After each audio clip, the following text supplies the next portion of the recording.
తెలుగుదేశం కూటమి ప్రభుత్వం విజయం సాధించి అధికారంలోకి వచ్చి రేపు 9వ తారీఖుకి 2 సంవత్సరాలు పూర్తి అవుతుంది. ఈ 2 సంవత్సరాలు పరిపాలన బాగోలేదని, ఇచ్చినటువంటి వాగ్దానాలలో నెరవేర్చడంలో కూటమి ప్రభుత్వం విఫలమైందని, ఒక విధంగా ప్రజలను మోసం చేసిందని భావించి రాష్ట్ర వ్యాప్తంగా వైఎస్ఆర్ కాంగ్రెస్ పార్టీ నిరసన కార్యక్రమాలు చేపట్టింది. దీన్ని వెన్నుపోటుకు 2 ఏళ్ళు అని నామకరణం చేసి వివిధ రూపాల్లో మన నిరసన కార్యక్రమాలు చేస్తున్నాం. మొన్న 4-5 తారీఖుల్లో నిరసన కార్యక్రమాలు, దానిలో మేనిఫెస్టో ఏదైతే మేనిఫెస్టోని రిలీజ్ చేసి దానిలో ఏమి పట్టించుకోలేదో అలాంటి మేనిఫెస్టోని, బాండ్స్ ఇచ్చారు సూపర్ 6 అని, వాటిని ఆ ప్రకటనల్ని అన్నిటినీ కూడా నిప్పుల్లో దహనం చేసి నిరసన వ్యక్తం చేశాం. ఈరోజు ప్రతి నియోజకవర్గంలోని ఇవాళ రేపు టౌన్ హాల్ మీటింగ్స్ పెట్టి మీ అందరికీ జరిగినటువంటి విషయాలు క్లుప్తంగా చెప్పి, అదేవిధంగా బయట కూడా మీరు అనేకమైనటువంటి ఫోటోల ప్రదర్శన కూడా చూశారు. ఈ రాష్ట్రంలో తెలుగుదేశం అధికారంలోకి వచ్చిన తర్వాత ఏ రకమైనటువంటి ఘోరాలకు పాల్పడిందో వాటిని అన్నింటినీ ఎక్స్ప్లెయిన్ చేసేటటువంటి కార్యక్రమం. మన రేపు 12వ తారీఖున నిరసన ర్యాలీలు.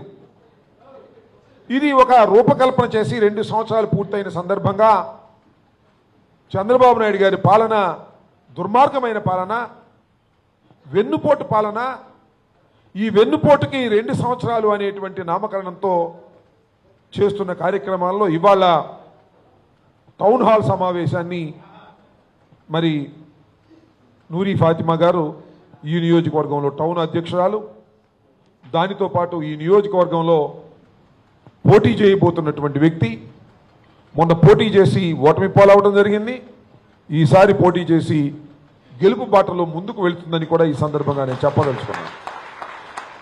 అందరూ సమిష్టిగా ఈ తెలుగుదేశం పార్టీ చేస్తున్నటువంటి అతి ఘోరాతిఘోరమైన పాలనని ప్రజలకు ఇప్పటి నుంచి చెప్పుకుంటూ వెళ్ళి ప్రజల్ని కన్విన్స్ చేసి ఈ పాలన దించేసి మళ్ళీ తిరిగి వైఎస్ఆర్ కాంగ్రెస్ పార్టీని అధికారంలోకి తీసుకురావడం కోసం మనం ఈ రోజు నుంచి కష్టపడవలసినటువంటి అవసరం ఉందని కూడా ఈ సందర్భంగా నేను మనవి చేస్తున్నా.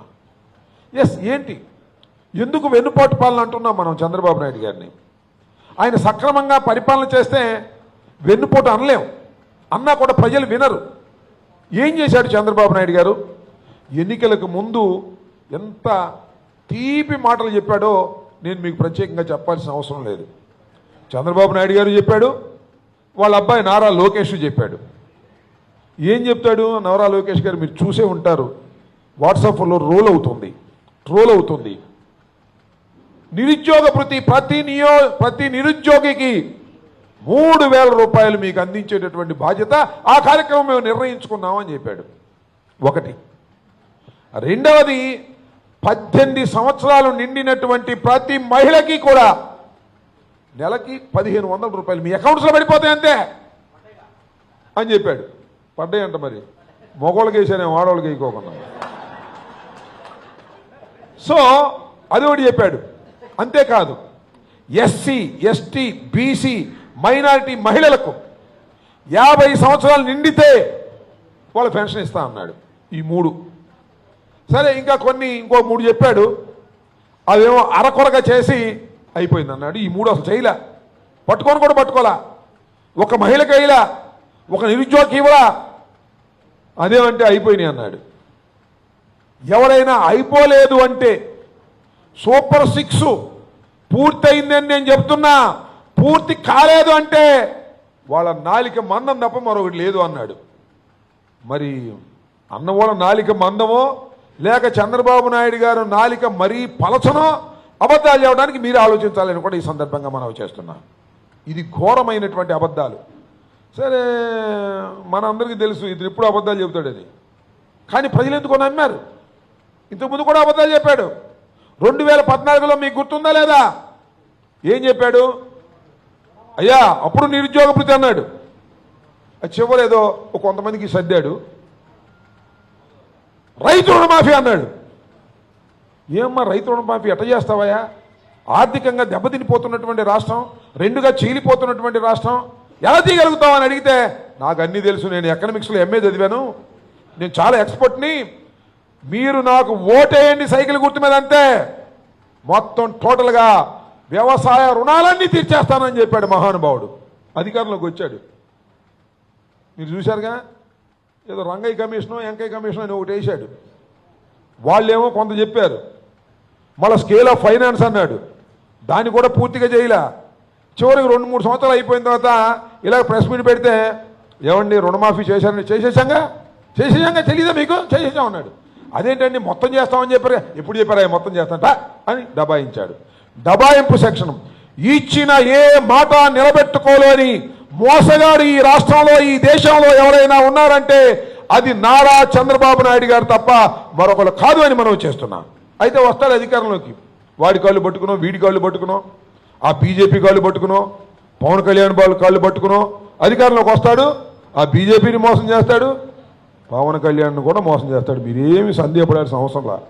ఇవాళ చూశారుగా, లింగంనేని రమేష్ జన సైనికుడు అంట,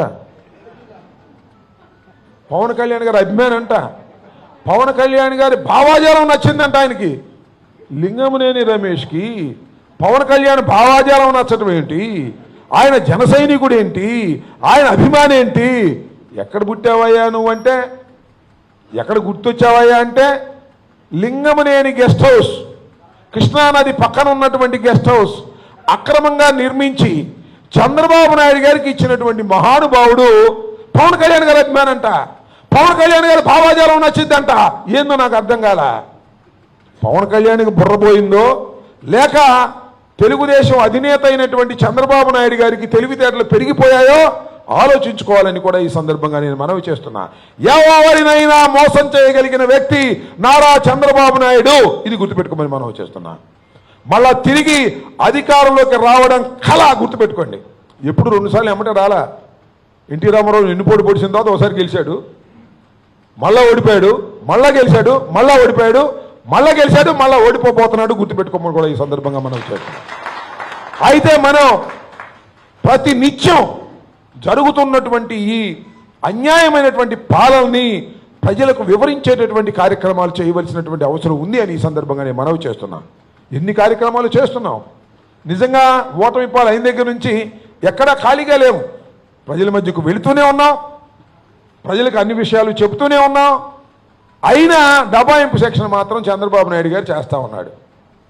మీరు చూశారుగా డిఎస్సి ఎగ్జామ్స్ ఎంత ఘోరం అంటే 421 మంది పోస్టులు అయ్యి, ఏవి టీచర్ పోస్టుల్లో క్రీడా విభాగానికి, స్పోర్ట్స్కి అన్నీ మోసం చేశారు. సర్టిఫికెట్లు పెట్టారు, దొంగ సర్టిఫికెట్లు. డబ్బులు తీసుకున్నారు. ఎవరిదంతా? నారా లోకేష్ గారు. డబ్బులు తీసుకొని సీట్లు అమ్ముకొని సర్టిఫికెట్లు ఇచ్చి వాళ్ళకి జాబులు ఇచ్చి ఇవాళ తూచి అంటున్నాడు. నేను అడుగుతా ఉన్నా, ఇన్ని ఆరోపణలు చేస్తున్నాం కదా, డిఎస్సి మీద ఇన్ని ఆరోపణలు చేస్తున్నాం. ఈ డిఎస్సి ఎడ్యుకేషన్ శాఖకి ఎవరయ్యా అంటే నారా లోకేష్ గారు, మంత్రి గారు. మాట్లాడమంటే మాట్లాడడం. రోజు ఒంటికాల మీద వచ్చి జగన్మోహన్ రెడ్డి గారిని తిట్టే కార్యక్రమం చేస్తున్నాడు. జగన్మోహన్ రెడ్డి గారు సైకో అంటాడు, జగన్మోహన్ రెడ్డి గారు గొడ్డలి పార్టీ అంటాడు, రోజు మాట్లాడతాడు. ఈ డిఎస్సి సంగతి వచ్చిన తర్వాత మాట్లాడడం మానేశాడు. బయటికి రావట్లే, ఇంకా లోపలే ఉన్నాడు. ఈ మధ్య రష్యా వెళ్ళాడు, ఎక్కడికో పోయాడు. అంటే మీరు చూశారు కదా, పూర్వం ఒక సామెత ఉంది, దొంగకు తేలు కుట్టాడు అనుకో, తేలు కుట్టింది అనుకో, మాట్లాడి అట్టాగే ఓచుకుంటాడు. ఇతను కూడా అంతే. ఆయన దొంగ, ఈ డిఎస్సి తేలు కుట్టింది, ఇక మాట్లాడటం మానేశాడు. ఇలాంటి కేవలం చంద్రబాబు నాయుడు గారి కుమారుడు వల్ల మాత్రమే ఆయన మంత్రి అయ్యాడు, ఆయన మంగళగిరిలో గెలిచాడు, ఒకసారి ఓడిపోయాడు. మాట్లాడితే జగన్మోహన్ రెడ్డి గారి మీద లెగుస్తాడు. డిఎస్సి అంటే మాత్రం మాట్లాడినటువంటి పరిస్థితుల్లో ఇవాళ లోకేష్ గారు ఉన్నారు. అర్థం చేసుకోమని మనం చేస్తున్నాం. ఈ విధంగా రాష్ట్రంలో జరుగుతున్నటువంటి అన్యాయాలను ఎప్పటికప్పుడు ఎండగట్టేటటువంటి కార్యక్రమం చేస్తూ ప్రజల మధ్యకు మనం వెళ్ళవలసినటువంటి అవసరం ఉంది. కూటమి ఈసారి కూకటి వేళతో పిగిలిపోతుంది అనేది కూడా మీ సందర్భంగా నేను మనవి చేస్తున్నా. ఈ రాష్ట్రంలో పవన్ కళ్యాణ్ గారి మాటలను నమ్మి కాపులందరూ తెలుగుదేశానికి ఓటేశారు. ఇవాళ కాపులకు జరుగుతుంటే అన్యాయం, పవన్ కళ్యాణ్ గారిని కులం ఏంటండి గాడిది గుడ్డ అంటున్నాడు ఇవాళ. అప్పుడేమో కాపులు పెద్దన్న పాత్ర పోషించాలని చెప్పింది ఆయనే. కులం ఏంటి ఇప్పుడు, కులం గురించి నేను పట్టించుకోను అని డిజోన్ చేస్తున్నాడు. కాపులు కూడా డిజోన్ చేసుకుంటారు. రాబోయే కాలంలో పవన్ కళ్యాణ్ గారి మాటలు నమ్మి కూటమికి ఓటు వేసే పరిస్థితి ఉండదనే విషయం నాకు చాలా స్పష్టంగా అర్థమవుతుంది. అనేకమైన దుష్ట పరిపాలన, మన గొడ్డల పార్టీ అంటే నాకు అర్థం కాల. మొన్న ఏం జరిగింది మీరు చూశారుగా, అమ్మాయి కూడా నాతోనే ఉంది. ఎవరిది గొడ్డల పార్టీ?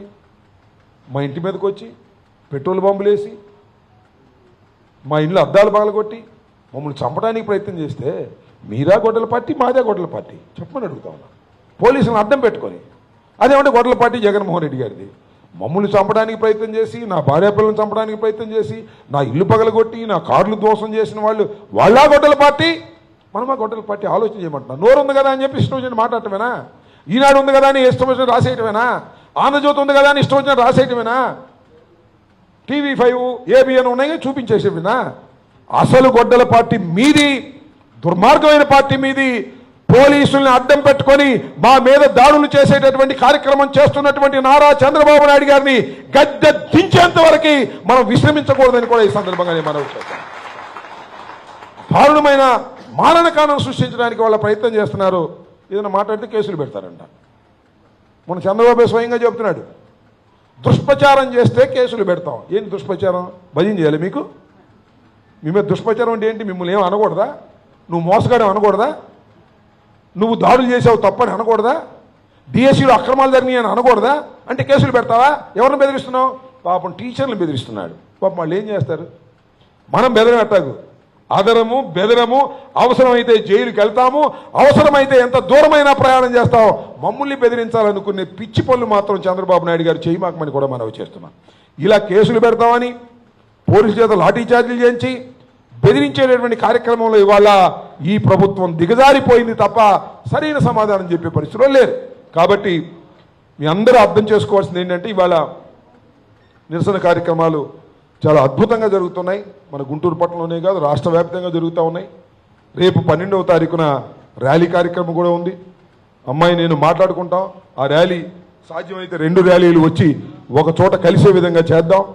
ఆ రకంగా ఆ ర్యాలీలో కూడా చాలా పెద్ద ఎత్తున మీరు పాల్గొని జయప్రదం చేయవలసిందిగా కోరుతూ ఈ కార్యక్రమానికి విచ్చేసిన మీ అందరికీ నా హృదయపూర్వక ధన్యవాదాలు తెలియజేసుకుంటూ, మరొకసారి నన్ను, నూరి ఫాతిమా గారిని ఇద్దరిని శాసనసభకు పంపవలసిందిగా మిమ్మల్ని హృదయపూర్వకంగా కోరుకుంటూ మీ దగ్గర సెలవు తీసుకుంటున్నాను. జై హింద్, జై జగన్.